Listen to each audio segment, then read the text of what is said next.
I fucked up. Whatever. Yo, what's poppin'? It's fuck. What? Hold on. Yo, what's poppin'? It's an. Why am I blanking on my catchphrase? Oh my god. What's poppin', all my peeps? Oh, what's okay? Let me talk to you. Yo, what's poppin', all my peeps? It is I, your host with the most, Renaissance man who always thinks he can, and champion of the peeps, Patty Pitts, back for another episode in the Yarn Streams of Pitts and Sara's Wrestling Show, where we take no nights off. And you can't have Pitts and Sara's Wrestling Show without the best of the West. You can't forget about Sarah Marshall. What's poppin', girl? Hey, yo. I don't know what I'm supposed to say here. All right, you know what? I'm a blooper in real time. All right, dead ass. When because that stopped, like there was a little delay between the "let me talk to you" and there, my brain just like glitched and just we saw froze. We saw it in it was real like, time. what do we do? Yeah. Yeah, that was tough. You're a clone. You're weird. You are a lizard person. Chameleon. I was making fun of the conspiracy theories that your political opponents are actually lizard people. Have you not heard about that? I've heard of the lizard people. I was making a joke that you were a lizard person. Okay. Whatever. Moving on. Listen, it's a little bit of a random episode already because it is the Thursday episode. That's right. We are not talking Raw. We're not breaking down SmackDown. We're just talking good old-fashioned wrestling as Sarah goes through our usual peeps here in the comment section. I got football on one screen there, and we are wrapping up Dynamite. Put it on pause for the episode. But yeah, I didn't even get to watch Dynamite last night because we were talking Patriots and football's back, which is crazy. It feels like the summer just like flew. You know, it's like it's still summer here in Arizona for like another month or two. So I feel your pain today because it was 90-something degrees, and I'm walking through the city of Boston in long black pants. So that was a lot of fun. It's 107 here. All right, like tomato, potato, same thing. All right. Yeah, so I'm excited. And the Lions are opening. Like Motor City Kitties. Okay. All right. We got a fun episode for you guys today because we have been talking so much about what we think is going to happen here, predictions, really showing off our wrestling fandoms in our knowledge and whatever you want to call it about the biz. We're to that because I can just talk about nonsense wrestling. But before we do that, Sarah, we're bringing it back. Don't be a lemon, be a rosebud. Don't be a lemon, be a rosebud. It is our lemon and rosebuds of the week.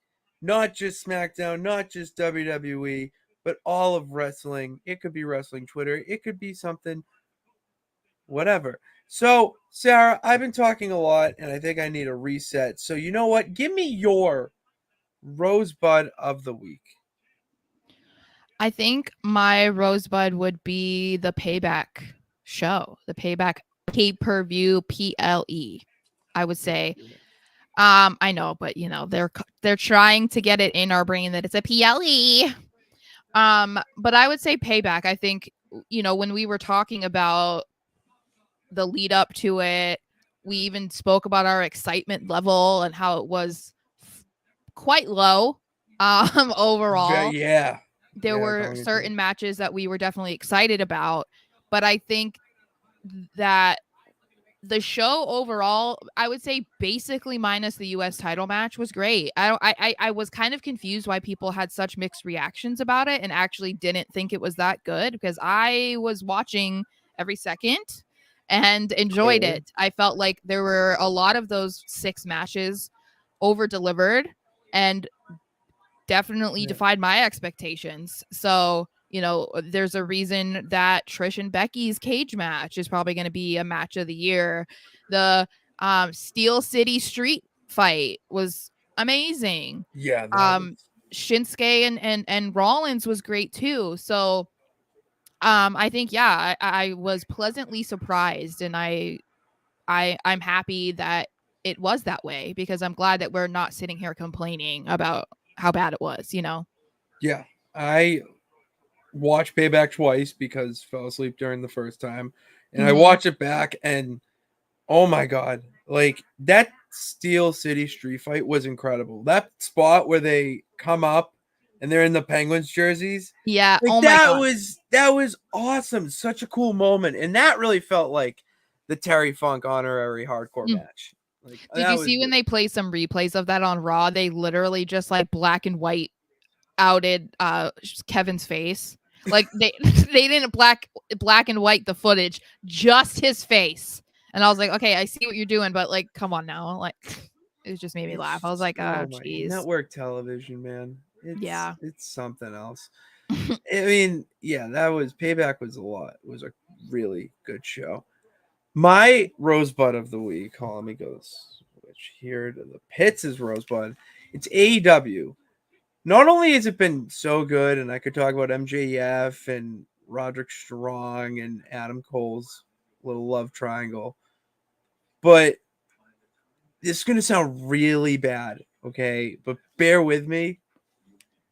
Christian Cage doing the Your Father's Dead on every superstar that's aligned with Darby Allin, Nick Wayne, or whoever just has a dead dad. It's some of the best heel work I think I've ever seen. And I hate saying that because that's just the worst thing to ever say. Yeah. But God, like, talk about trying to get nuclear heat and doing it in a fashion where you're legitimately tiptoeing the line of making it too personal for television, but finding a way to make it entertain. It's so well done, and no better person to do it than Christian. And not only is he just doing that, like the little nuances where he had his daughter with him for an interview, and she asked to hold the title, and he says, "Did you win the TNT championship?" And then kicks her out, calls security on her.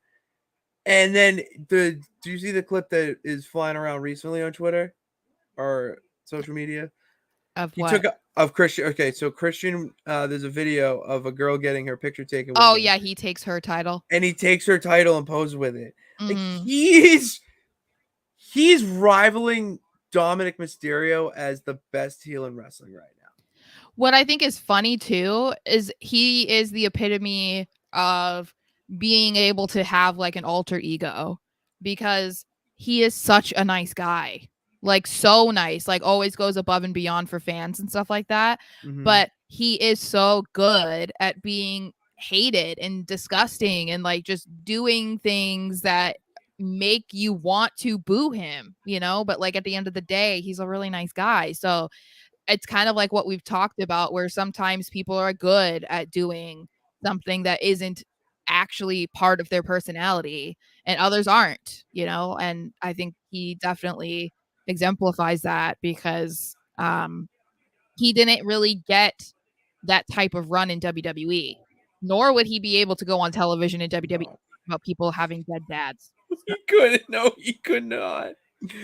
Oh my god, I was thinking about this today when I came home from work about what my Rosebud would be, and I was like, I don't want to say how good it is, but every time he gets on screen, my eyes are on it, and the fact that they listened to the social media, like it tells how online they are. Mm-hmm. So it's just well done, Christian.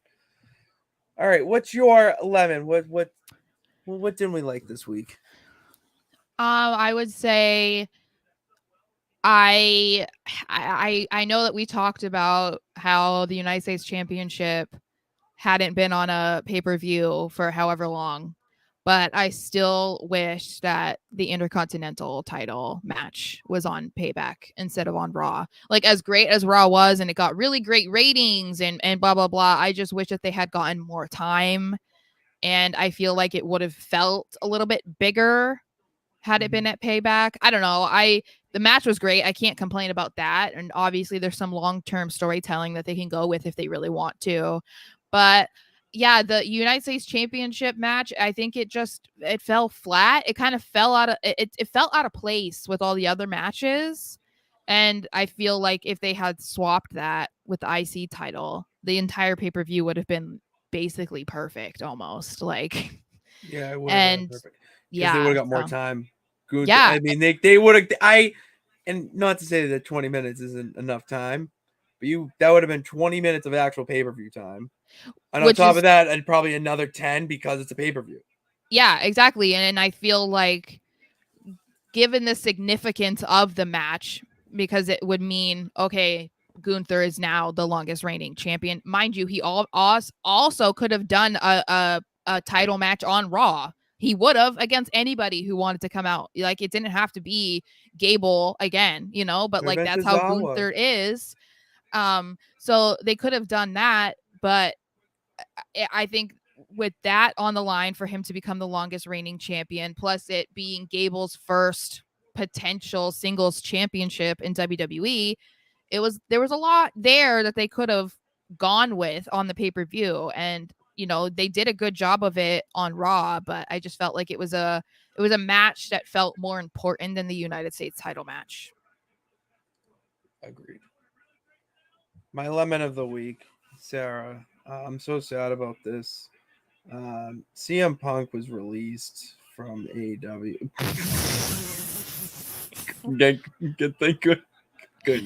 I couldn't do it. I really wanted to, but it's just even too funny for me.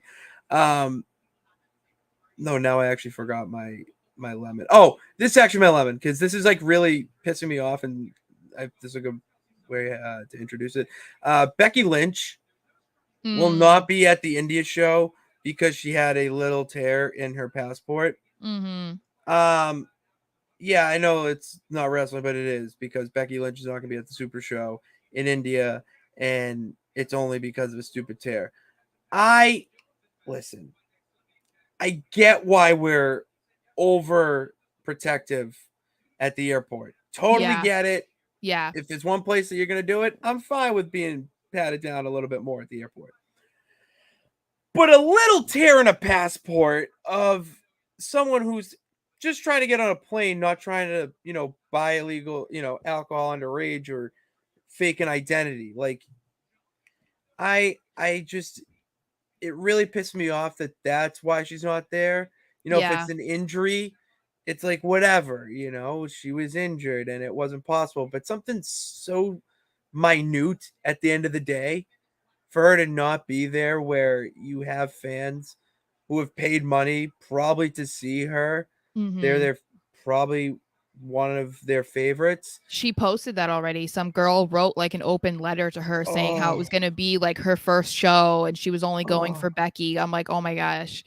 And like you said, I understand, in 99% of the time, I'm totally on board with whatever airports do, because obviously it's trying to protect people. Yeah. But in this case, it is kind of funny because they would see how often she travels because obviously she's accrued a lot of stamps, and the tear in the page could have been done by an employee, by a TSA employee. It didn't have to be like, oh, it was she did it. You know what I mean? So it could have been a complete accident that she has no proof of, but like, whenever it happens, maybe they didn't alert Becky like, hey, by the way, I just did this on accident. You're going to have to replace this. Like, because then she could have done that. Maybe she's traveled already with a little torn page in her passport, and it didn't was even think. Issue. Yeah, so wouldn't even think. It just it is something that sucks a lot, especially because there was no way for her to know that was going to happen, except for when she was about to get on the plane. You know, it's not like she got injured 2 weeks ago, and so now 2 weeks ahead of time she's not going to be there. It's like literally as she's about to step on the plane. Yeah. And she both step on the plane or be at the airport. Seth's going to be there, right? Yes, he's in the main event with Cena. That's what I thought. Yeah.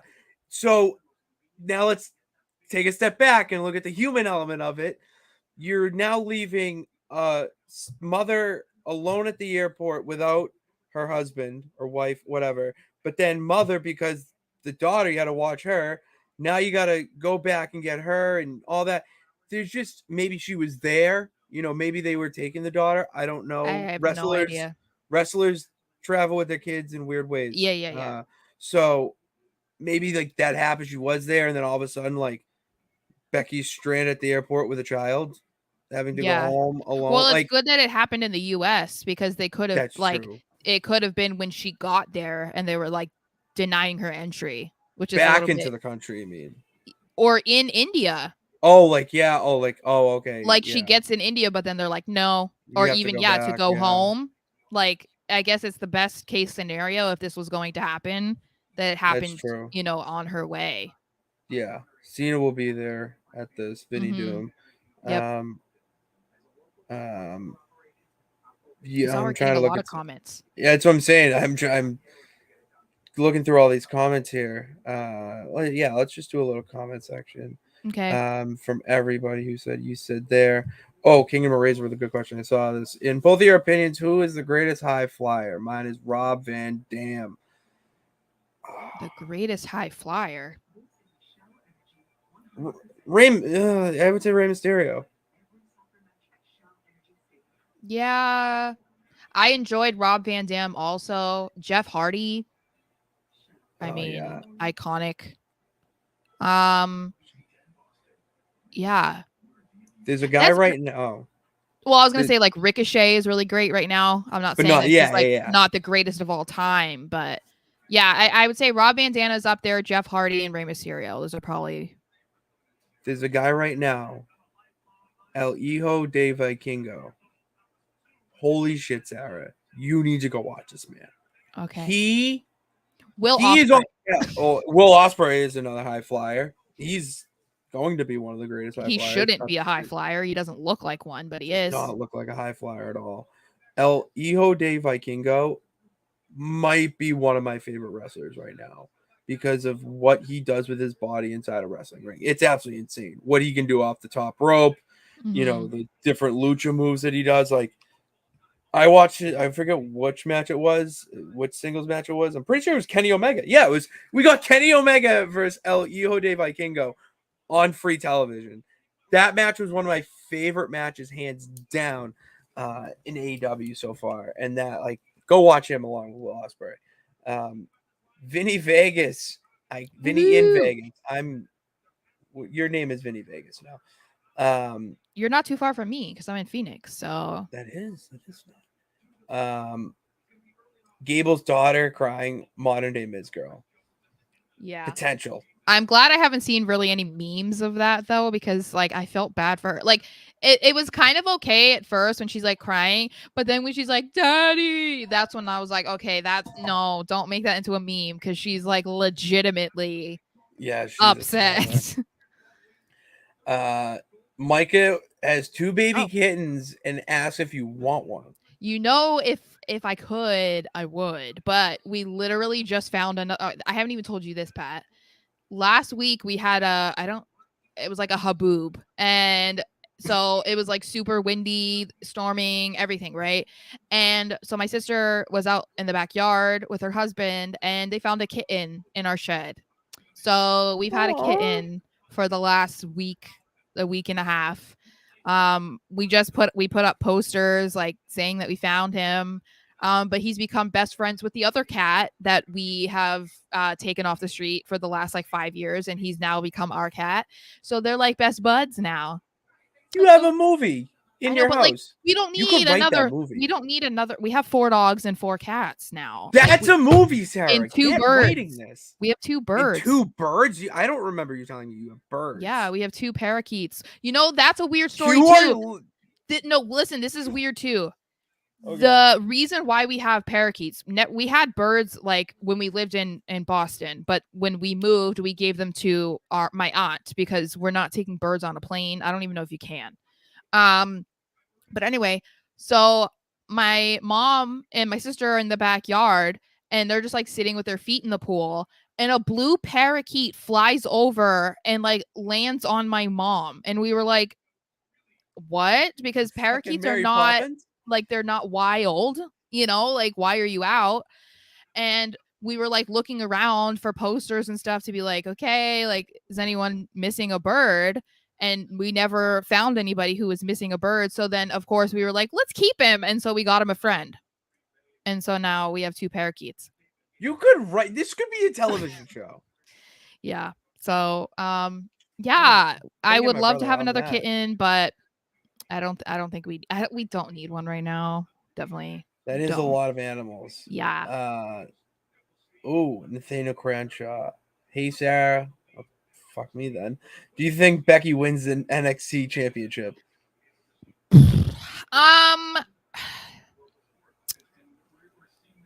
My heart kind of says no because of who is the women's champion right now.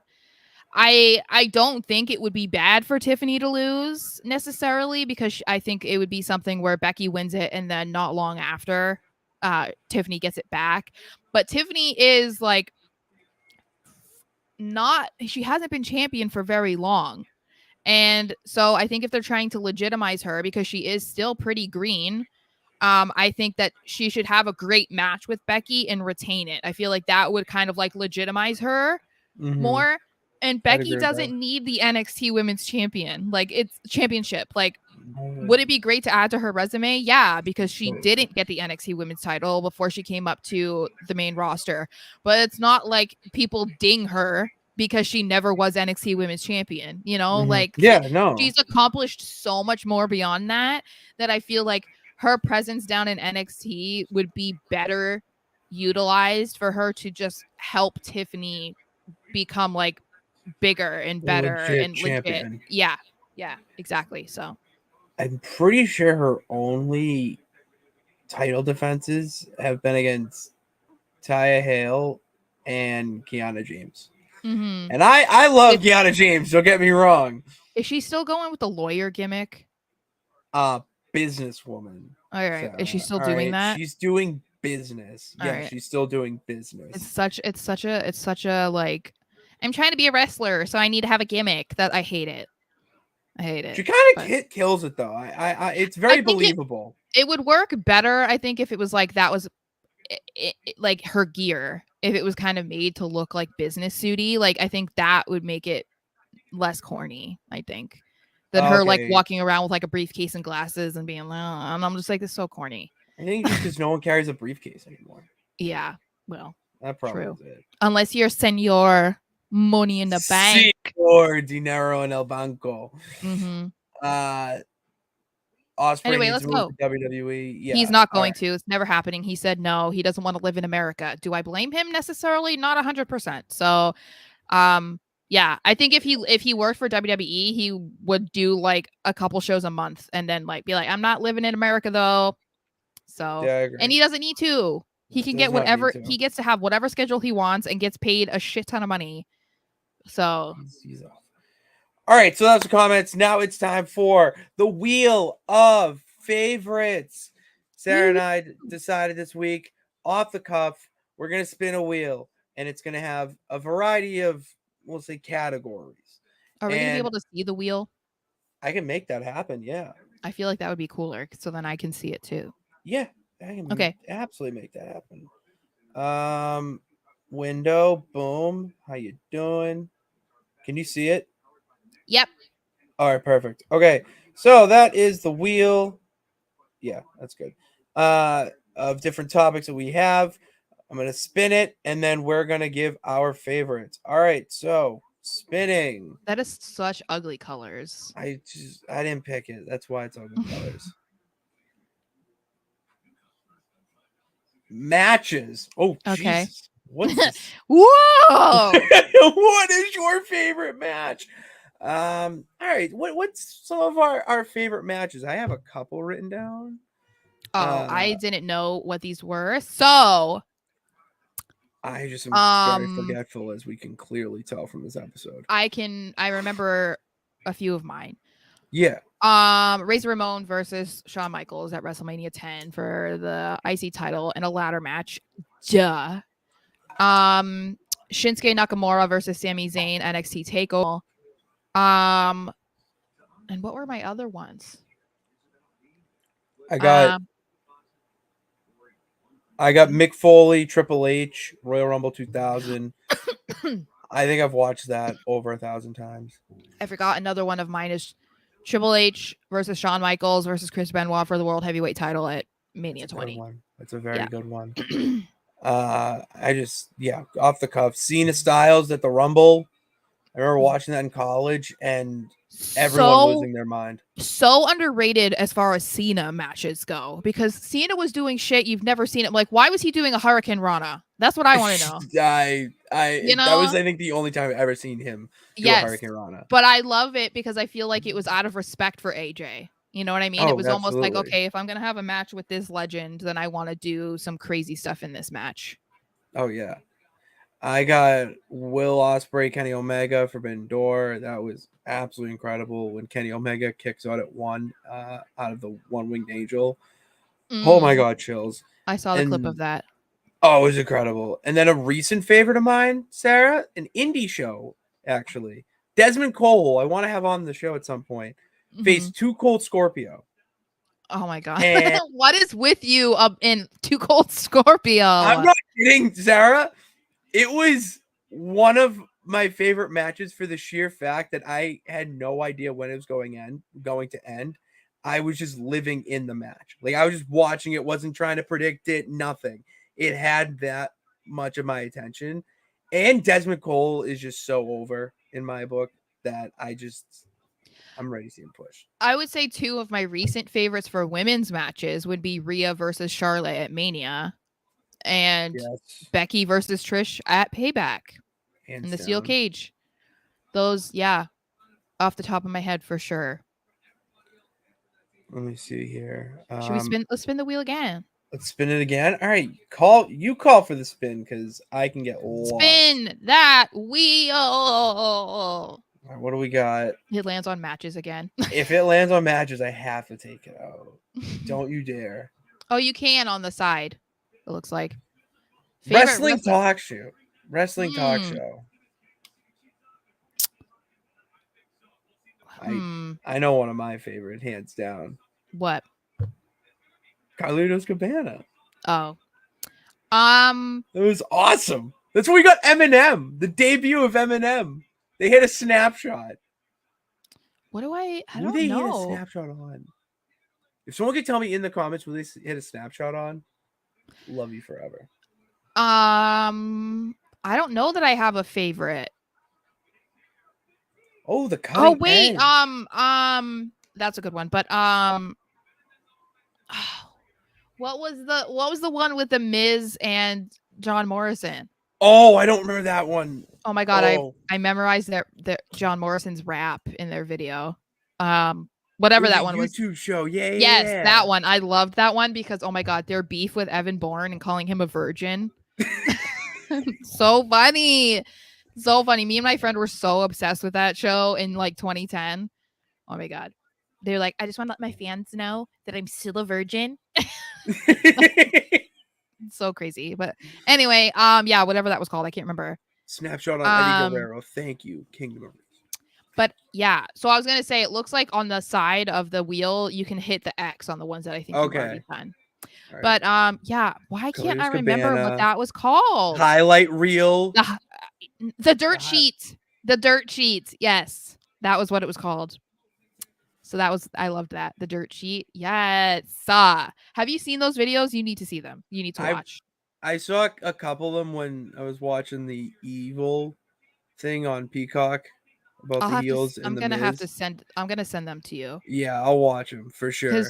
So funny. They were a really good tag team. Yes, they were.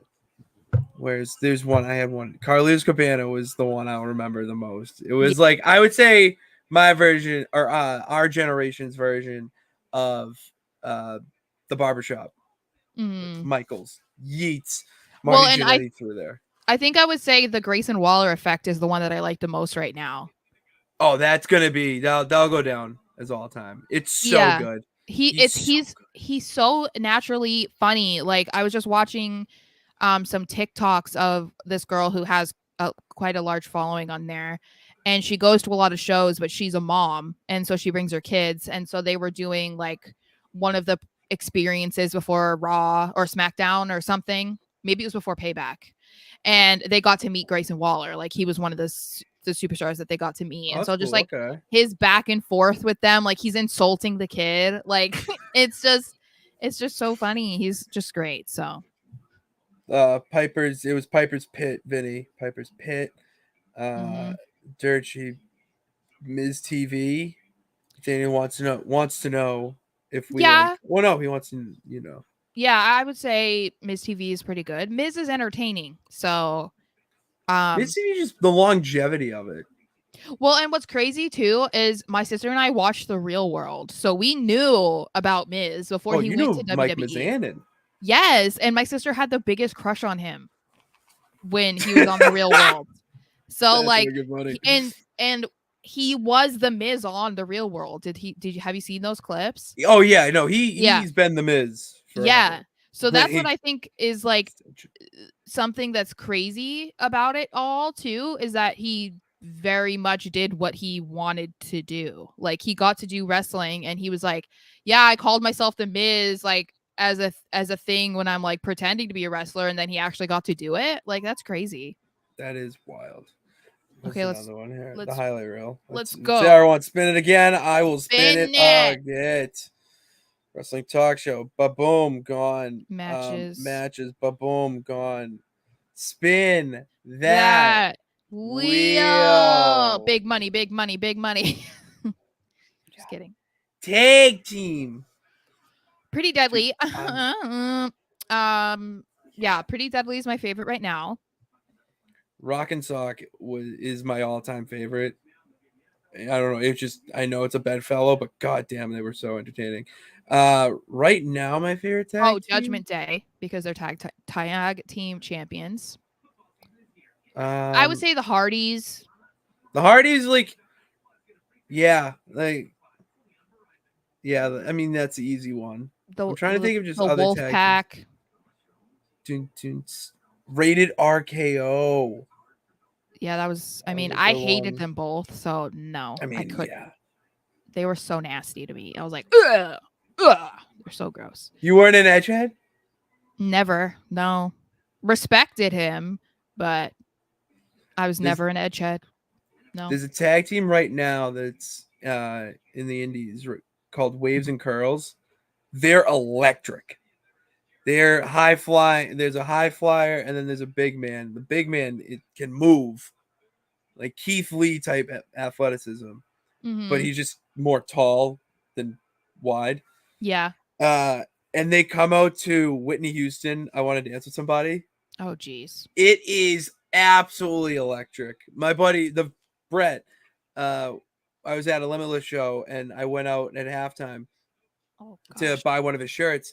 And he was like, you're staying for the rest of the show, right? I'm like, oh, absolutely. Yeah. He's like, all right, the next tag team you see, you're going to love.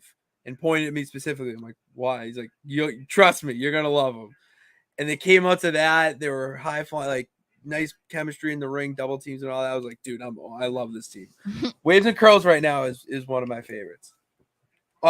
MS Main Street Posse, gotta give them a shout out to for Limitless. I love them. Spin that wheel. Yeah, dude. Let's spin it. Spin that. Big wheel. money, big money, big money, big money. Money, money, money, money.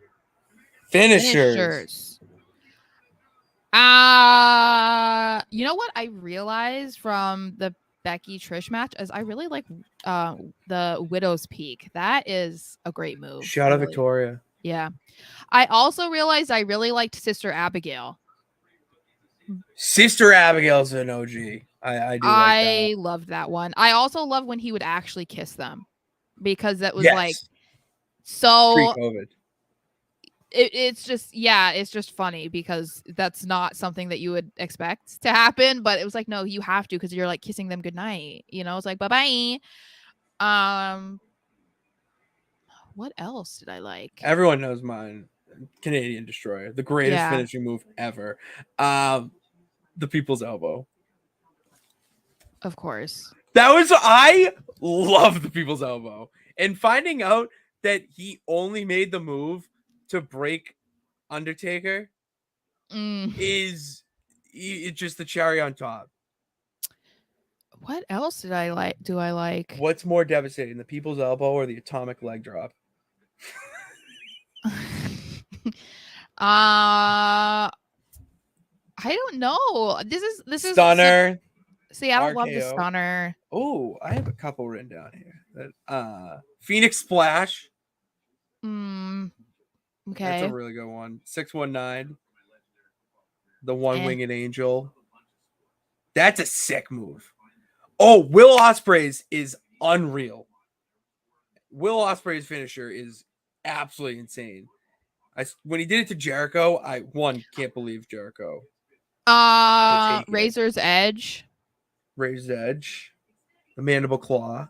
I love that. It's gross. Britt Baker kind of does it with her lockjaw. Mm, You know, yeah. Yes, yeah. Okay. love her.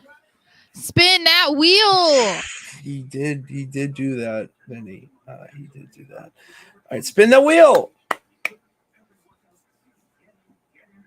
You forgot to delete finishers. So No, I that's it fine said with the high choice. commentator. Commentator. Oh my god. Of all time, like, can it also be right now? We'll do both because it's favorites. I mean, Michael Cole has to be one. I think. Michael Cole is my Or 101. Michael Cole. Like Vince McMahon, Michael Cole. Oh, that's another new level Michael Cole unlocked. I also really enjoy Wade Barrett. Wade Barrett's really good. I'm a big fan of Excalibur on AEW. You know who doesn't get the credit they deserve? Taz. Taz is electric. Well, no, because he did. You remember him from early 2000s. Yeah. He was awesome then. He's even better now in AEW. I feel like him and Excalibur's chemistry. I've heard mixed things on Taz. I've heard that he like messes things up a lot, but I don't. He's good for the role that he's doing. I love him in that. And then this guy. Remember Don West, DW, in TNA? I think so. He is in my top 3 of all time, and he recently passed away. I was so sad. Yeah. Those early TNA days when they were in Orlando it was so good, and that commentary team made it that much better. I don't know, it felt like I was watching a sports game, like a professional sports game rather than a wrestling show. Well, and I think JR for the Attitude Era. Oh yeah. Of course. By God. By God. That son of a bitch. And he always said that about Triple H. You son of... Oh, we used to call him something else too. Oh, Wow. he had so many the insults he would throw at Triple H were absolutely incredible. Yeah. So got to make sure we shout out JR. Oh, you got to shout out good old JR. Yeah. Hey, Nathaniel saying JBL. No. Low-key. He wasn't terrible. Oh, Mauro Ranallo. He was. Oh man. Just take a second to realize how you thought of Mauro. I know. No, I know. Okay. That'll tell you why I will not say JBL. No, that's sure gets square. All right. Do we have everything? Okay. Oh, spin that wheel. There will be no match type. Exhibition. No, I'm just kidding. A bra and panties match. Um, Can't believe that was a thing. I legitimately cannot believe that was a thing. If you want to, let's start serious. Elimination Chamber before they changed it was awesome. mm-hmm. Now Yeah. it looks a little bit too padded. I know that's not the most PC of me to say, but sorry, I liked it when it had 6 tons of steel or 6 miles of steel or whatever it was. Was that when Triple H almost died from RVD back then? Yeah, that chamber itself. Jeez, that was dark. The Elimination Chamber. I loved the TLC before they made it into a pay-per-view and watered it down completely. Mm-hmm. There's another one here that I love. Where is it? Oh, I'm a sucker for a false count anywhere, but the pinfall has to take place outside the ring. I love those matches. I like cage matches. A good cage match. Yeah, a good cage match. I feel like it's one of those things that I feel it really depends on the people involved and like the storyline that's going on. I feel like that is what can really make a match good, because they don't have to have a special stipulation for a match to be good, or for me to enjoy it more necessarily. Yeah, I agree. Like I'm not going to say Gunther doesn't put on good matches because they're not in a cage, like Oh yeah. No, he doesn't need anything extra. So yeah. I think I like Elimination Chamber. I like those cage matches. It just depends on the people for sure. After witnessing War Games live, it's in my top 3 favorite matches of all time. Yeah. With that and Mama Bagwell on a forklift, that was a favorite. The WCW's Viagra on a pole match. That's real. That's real. I'm pointing out. I know. We've talked about it. Tell me when I'm telling lies. No. Spin that wheel.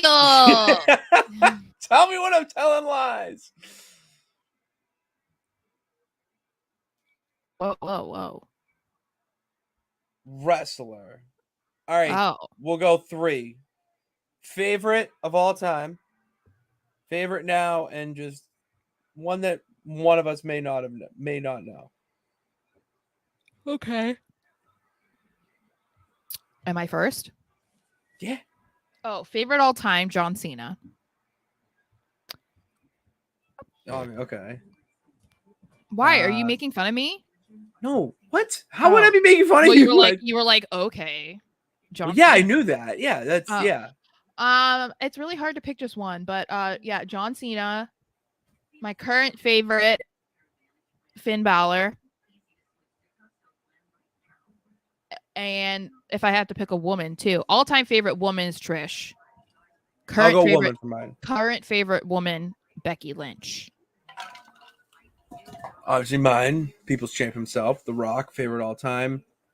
Favorite right now, Kenny Omega. I could sit and watch Kenny Omega matches for hours. And then my favorite woman,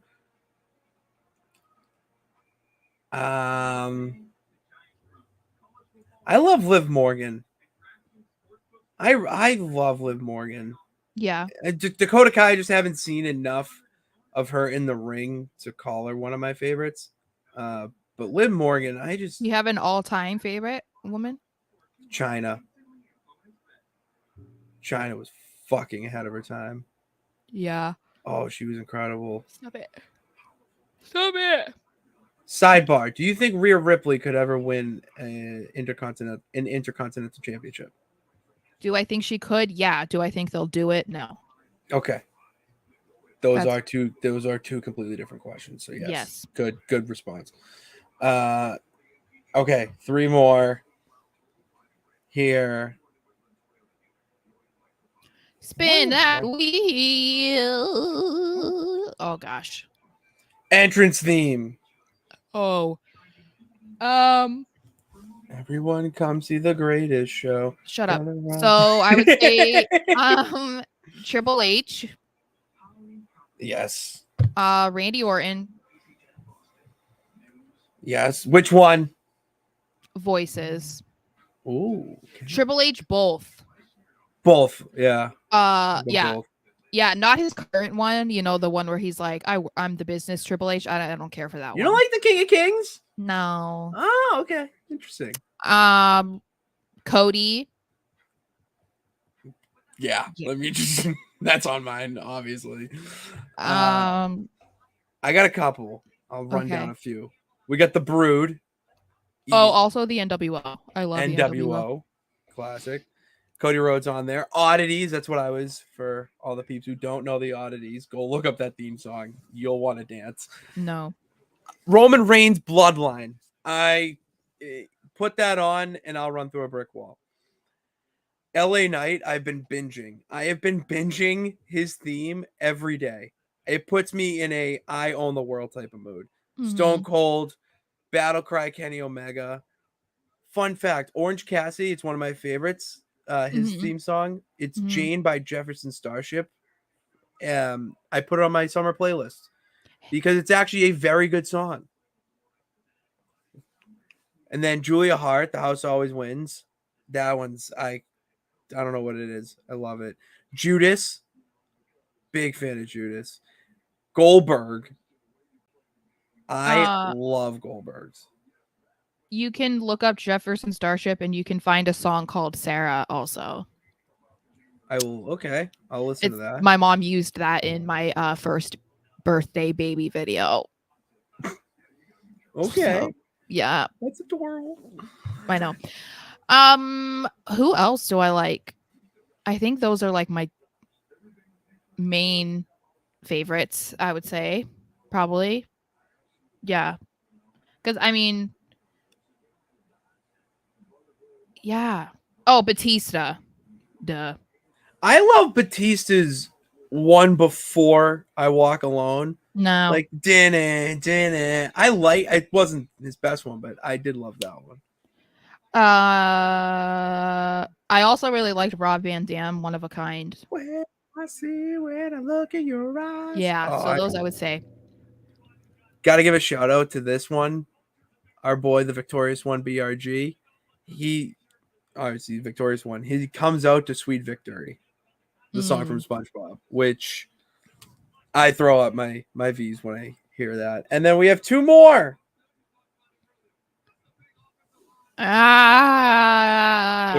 Don't pick Rivalry because don't you're gonna pick you fucking suck. All right. Kind of sticking with Mick Foley and Triple H because goddamn, I love their rivalry. I've watched like stuff on it. All right, what do you got? Trish and Lita. Triple H. Was it? Yeah, Randy Orton and Triple H. That was pretty good. And The Rock Cena. Rock Cena was really good. Rock Triple H is my favorite out of all of them. Stone Cold versus Vince McMahon. That's the most iconic, hands down. I have Jeff Jarrett versus TNA Management. That was a really, really good one. And Daniel Bryan versus WWE while he was still employed by WWE. That was good too. I have FTR and the Briscoes. That was an unbelievable trilogy of matches. Go look that one up. And then Cena Edge. Yeah. Those were good. What's your favorite catchphrase, Sarah? Some of your favorite catchphrases. Well, currently, yeah. Because it's so easy. Follow the buzzer. It's a good one. Do you smell what The Rock is cooking? Obviously. That's the bottom line. Because Stone Cold said so.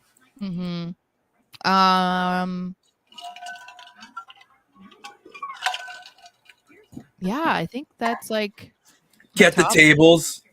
Can you dig that, sucker? That's a good one. Yes, that is. Oh yeah, shout out to Booker T. I like him on commentary too. He's really him and Wade on the pre-show for like pay-per-views is so funny because like Wade laughs at him, but then also it's like Booker T will just be like kind of laughing at himself and like will look at Wade and then Wade just starts laughing with him and they're like it's so funny. And it's funny because I used to like really not like Wade Barrett, but Really? I he's feel grown like on you me. would. He was in Nexus, so Oh, true. you know. Uh, And a very beard soon. is a good look for him. So Okay. yeah. Okay. Yeah. I'm better than you. I'm better than you, and you know it. MJF. Mm-hmm. I'm not gonna Okay. say it, but you get it. Yeah. AEW. No. Do you remember this one? I'm gonna say it and see if you remember it. Sorry about your damn luck. Yes. It was is it James Storm? Yes. Okay, I was Good like shit. I'm trying to remember. I'm like I know who that is. Yeah. No, I popped when we heard that in NXT. I'm really sad that it was only like very short-lived. But I would have loved to see more James Storm yeah. in NXT. Yeah. America's Most Wanted, I think, would be up there too for my favorite tag teams. Triple X, Christopher Daniels in Primetime. Mm-hmm. What was the other catchphrase I had? Oh, this might be a champ, but I'm putting in the catchphrase. What? Yeah. That's a good one. Well, wait a second. Wait a second. Also. Yes, boy! Yes, boy! Yes, boy! Yes, boy! Yes, boy! Yes, boy! Hold on. There's a few. Hey, yo. Okay. What? What? Oh, hell yeah. Give me a hell yeah. It doesn't matter what you think. Jeez, that's an oldie but goodie. Oh, whose game is it? It's LA Knight's game. And this one by Vince McMahon. Such good shit. That's his catchphrase behind the scenes. You know he's saying that at Gorilla. That's what in our mind, that is what Vince McMahon says all the time. This is such good shit. Big Show versus Brock Lesnar. This is such good shit. Vince is sitting in Gorilla as Brock Lesnar comes back and throws the title at him, and Vince is just like good shit. And he's all pissed when he's like, "This is such good shit." He knows what he's doing. He's a businessman at heart. You know, I was thinking to myself, like, what kind of deranged Woodstock damaged ding dong names their son Los Angeles Knight? I mean, that could be legendary, but that's fine. It's legendary in our book because it is legendary. We were obsessed immediately. Oh. I was trying to look at the comments because they were leaving a bunch of good ones in there too. Okay, hold on, I'll go. Okay. For what? Good ones for catchphrase or just in general? Mm-hmm. They were leaving comments for everything. Brett Sean, that's a good one. Mm-hmm. Victoria, all yeah, I know. And you know that I think I heard that the girls in that music video were fake lesbians to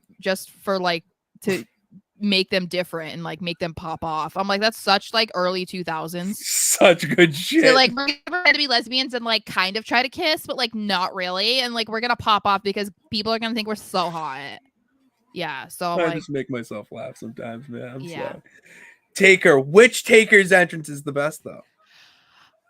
American Badass. Hello, Limp Bizkit. Let's be real. Come on. Come on. Maybe the greatest WrestleMania performance ever was done by Fred Durst. That's why I love professional Limp wrestling. Bizkit is WWE's favorite band. Yes. Followed by Kid Rock. Oh, you can't have WWE without Kid Rock. Like peanut butter for a and couple jelly. years too, it was Flo Rida. And then it was also his name, Kevin Rudolph. That was the other one, I think.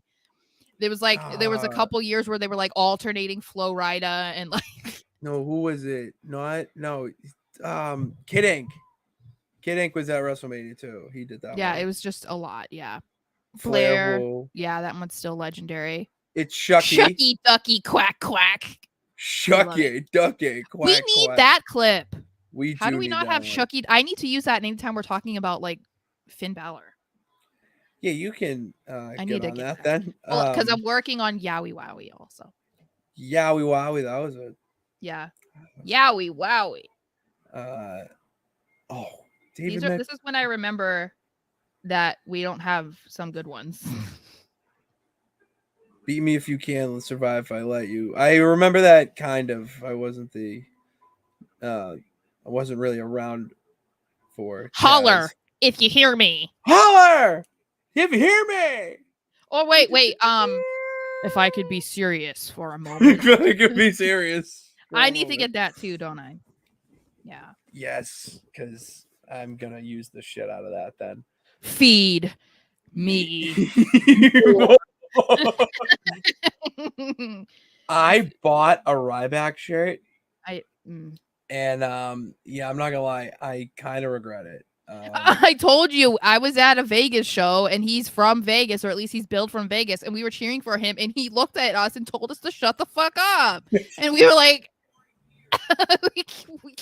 you're in your hometown. We're cheering for you. Why are you telling us to shut the fuck up? Yo, Ryback's the woat.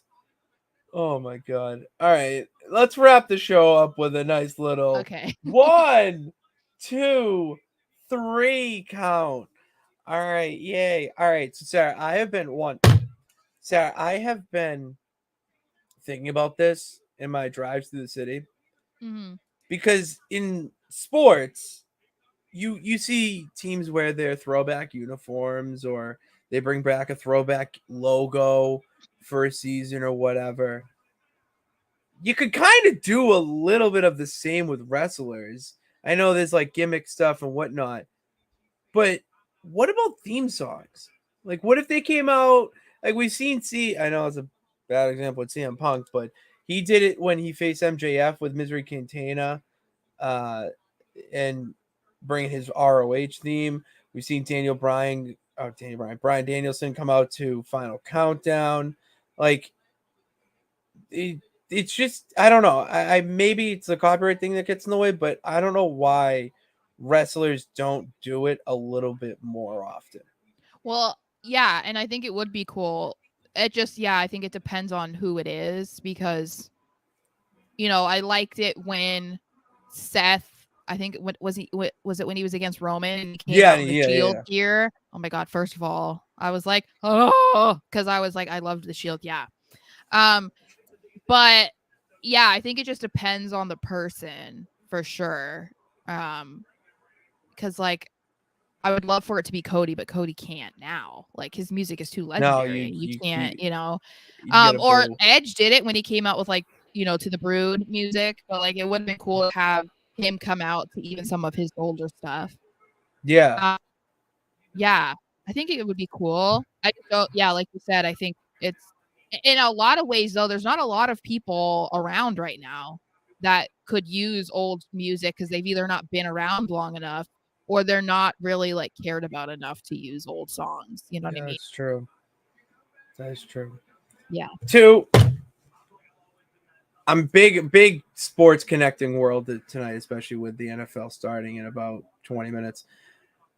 At this point, with pretty much beef on Twitter between players, it's just open for everyone. Why don't we get players just cutting promos before games? I think it would be entertaining, but I feel like I don't want to be like super disrespectful to some players, but some of them are just pansies. Like, they can't handle shit talking on the field. They can't handle shit talking in a tweet. Like, they're not going to be able to handle a dude cutting a promo. Like, if you're crying about someone calling you a bitch on the field, like, come on. True. You know what I mean? Like, I don't think there's enough guys that can handle it.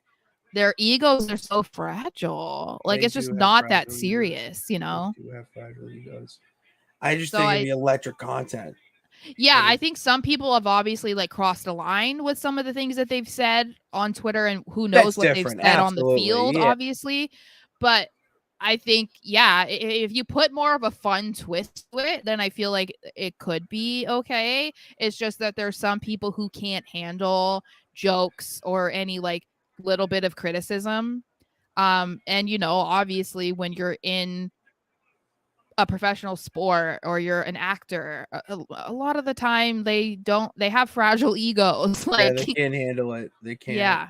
I agree there. So, I mean, we saw it a couple times. I mean, Richard Sherman cut some promos. So, I mean, that was watching that live. I actually thought Aaron Andrews was in danger for a second, strictly off of the volume at which he I know. started at. I think I was in Seattle at that time. I think I was living in Seattle at that time, and it was like, He was fired up. In retrospect, I loved it. It's one of my favorite post game interviews ever. But oh my god, the volume he came at, I was so scared for her at one point. I liked Brady's like subtle digs that he made like later in his career, where like when he was talking, I don't remember, and he was like, "Well, everybody's thought we suck." Blah blah blah. It was always like so subtle and like gentle, because it's Tom Brady, like, but you knew he has a mouth on him, Oh yeah. but he never let you see that. So I liked it. It was like everyone's like, "Oh, he's just the boy next door." It's like, no, he can talk his shit. He just doesn't let you see it. Yeah, like when he got in Tyrann Matthews' face. Yeah, that was a boneheaded move. I know, but I loved it. And then Mike Evans was like, "That's Tom Brady. You don't fuck with Tom Brady." And I was like, "That is right." Damn right, you don't. Put this man in his place. Thank you. But yeah. And then 3 to wrap it off. We have an announcement, Sarah. It's launching next week. It's finally coming together. I have put in some work to get this going, and it's still going to be a work in progress. You guys are just now joining us on the journey to making it a legit thing at this point, with Sarah and I unveiling the NWF Nonsense Wrestling Federation. It will be streamed on twitch.tv/Nonsense Sports Network, my Twitch channel, where you can find Madden stuff, but this is the wrestling show, and you will find nonsense wrestling. Backstory, the story is Sarah and I have bought WWE, and we are taking over each show. Sarah gets Raw, the number 2 show, and I get it's the number. It's number 1. That's why it's on Monday. Whose show is it? Whose game is it? At the start of the week. Is it? But it's Friday. Friday's the end of the week. Everyone's excited for the end of the week. No one's excited. Raw gets you excited at the beginning of the week. Well, I have LA Knight, so whatever. I have a better roster. That's okay. You do not have a better roster. I have a way better roster. I completely disagree. I love my roster. And if you want to know whose roster is better, 1, comment below. But 2, check it out. Because on Monday, I will be tweeting out the time. This is why you need to be following me on Twitter at @Pat_Pitts. Tweeting out the time that I'm going to go live. And we are going to be starting out with, obviously, Sarah's show. We're going to be starting out with Raw. And then we'll have SmackDown on Friday. And then during the weekend, that's still up in the air, either Saturday or Sunday, because it's football season. So most likely not Sunday. So probably Saturday. It will be a third option. A nice little NXT type of show, but thick nonsense.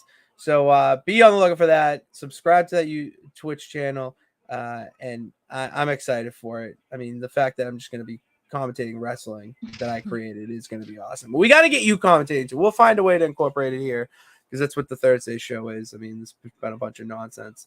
So I'm excited. I can't wait for it. Yeah, that's it. That's all we got. Football's about to kick off, and that means we're about to get kicked out. What? Also, I'm going live tomorrow to talk about the Patriots Eagles, if you're interested in that. And then Saturday, we will be talking about SmackDown, but at 5 p.m. Eastern instead of 7 p.m. Eastern. I already have them scheduled, so that should be on my channel, but I just wanted to send out a vocal reminder as well. So on Saturday. Yes. I mean, is the alleged trade person gonna show up? Traded person, excuse me. Gonna show up on SmackDown this week? I don't the person who we think is scheduled for SmackDown. Yes, but we Oh, don't I know. wasn't thinking. Oh, all right. But Oh. it's not clear if he will be on TV or is just going to be on a dark match. So Okay. because they're like advertising him There's to be hope. returning to Raw next week, so I'm assuming it's a dark match. Okay. Yeah. Okay. Got you. Mm-hmm. So until then, till Saturday, thank you guys for tuning in. God bless. Remember that you can do it. All I gotta do is try. We'll see you on Saturday. Yeah.